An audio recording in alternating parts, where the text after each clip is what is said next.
Alors, on continue avec le livre de Tite et comme d'habitude, avant de commencer la lecture, on va voir la vue d'ensemble et ensuite, on va commencer la lecture. Donc, le but du livre de Tite, conseiller Tite et le guider dans ses responsabilités à la tête des églises de Crète. L'auteur, Paul, le destinataire initial, Tite, un chrétien grec probablement converti grâce au ministère et à la prédication de Paul, qui était le représentant personnel de l'apôtre sur l'île de Crète.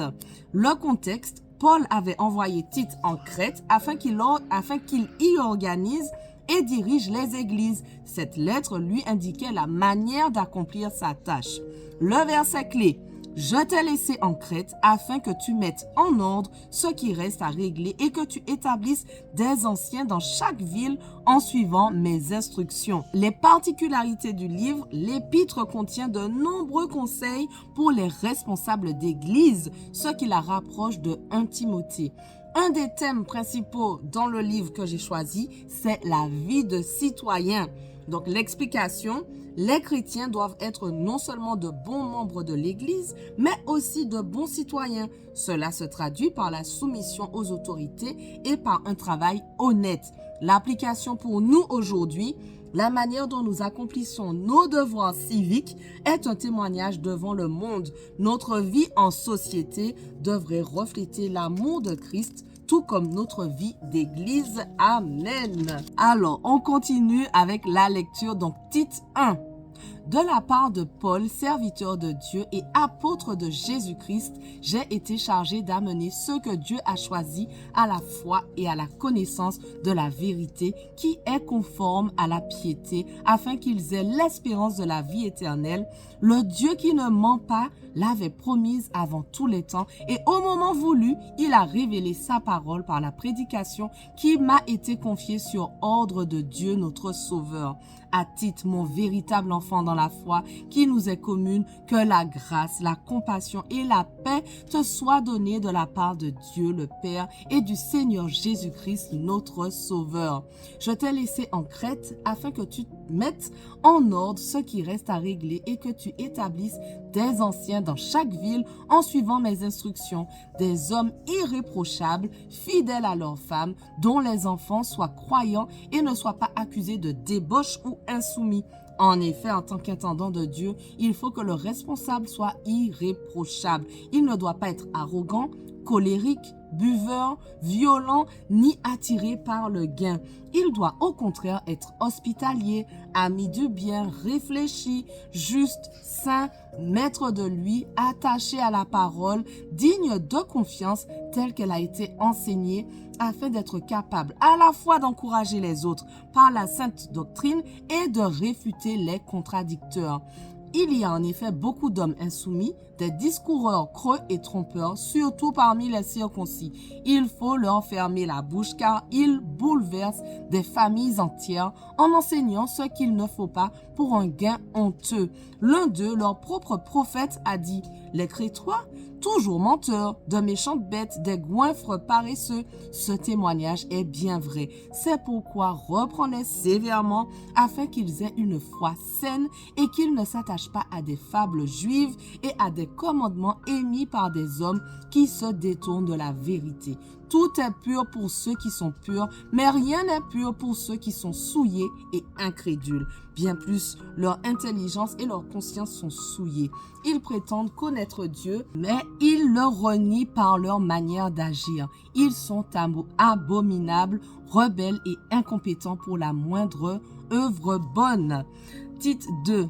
Quant à toi, dis ce qui correspond à la sainte doctrine. Dis que les vieillards doivent être sobres, respectables, réfléchis, solides dans la foi, l'amour et la persévérance. De même, les femmes âgées doivent se comporter comme il convient à des servantes de Dieu. Elles ne doivent pas être médisantes ni esclaves de la boisson, mais enseigner ce qui est bien. Ainsi, elles apprendront aux jeunes femmes à aimer leur mari et leurs enfants, à se montrer réfléchies et pures, à s'occuper de leur foyer, être pleines de bonté et se soumettre à leur mari afin que la parole de Dieu ne soit pas calomniée. Encourage de même les jeunes gens à se montrer réfléchis en étant toi-même à tout point de vue un modèle de belles œuvres. Dans ton enseignement, fais preuve de pureté, de sérieux et d'intégrité. Que ta parole soit saine et irréprochable afin que nos opposants soient couverts de honte, n'ayant aucun mal à dire de nous.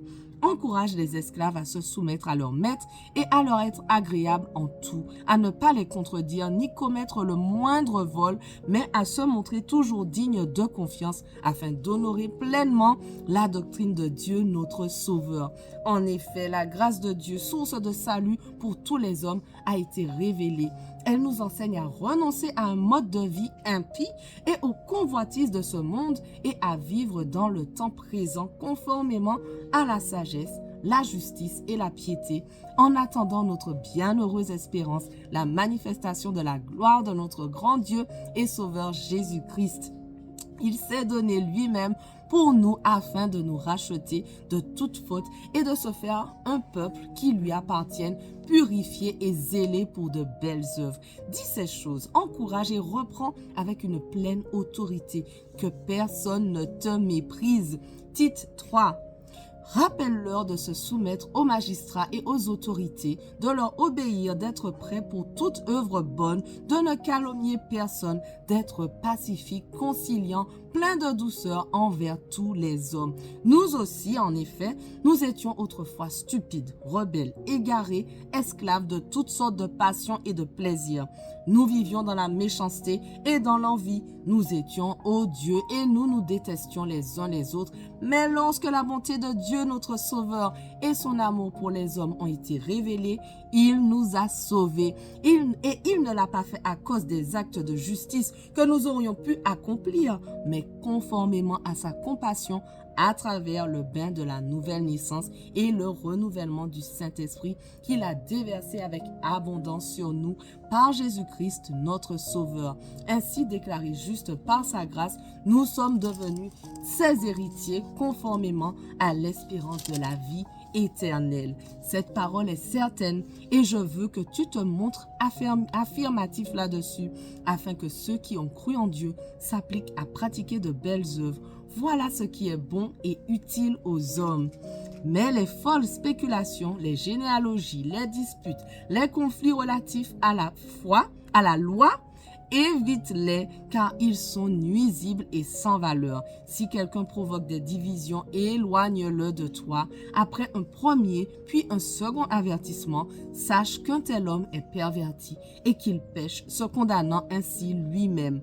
Lorsque je t'enverrai Artémas ou Tychique, empresse-toi de venir me rejoindre à Nicopolis, car c'est là que j'ai décidé de passer l'hiver.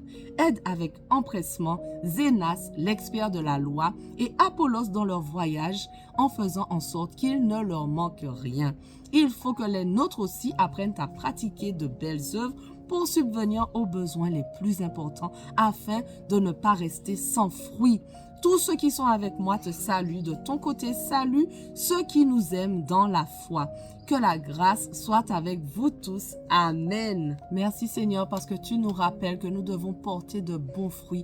Aide-nous à pouvoir en tout temps partager la parole qui vient de toi Seigneur. Merci encore pour tous ceux qui sont avec moi dans ce défi. Aide-nous à arriver jusqu'au bout, jusqu'à Apocalypse ensemble et surtout à garder et mettre en pratique les enseignements que nous avons reçus aujourd'hui au nom de Jésus. Amen. Voilà, notre passage du jour et le livre de Tite touche déjà à leur fin, mais on continue dès demain avec le livre de Philémon. On ne lâche rien. Allez, sois bénis.